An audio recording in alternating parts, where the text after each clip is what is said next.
一艘扫雷船正在海上排雷，突然海面惊现大量死鱼。就在几人不知是何缘故之际，危险却也朝着几人慢慢逼近。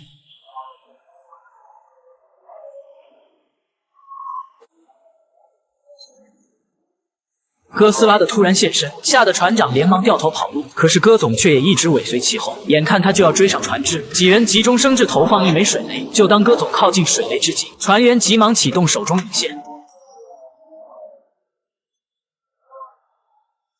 虽然爆炸的威力不小，可哥总却是毫发无伤。几人于是还想再尝试一次。这次水雷卡在哥总的嘴里，本以为口腔或许是他的薄弱处，可就当小哥启动开关时，发现水雷并没有被引爆，于是急忙查看电线，这才发现电线已断。眼看这样下去不是办法，男主急忙来到机枪旁，一梭子子弹射出，并成功将水雷引爆。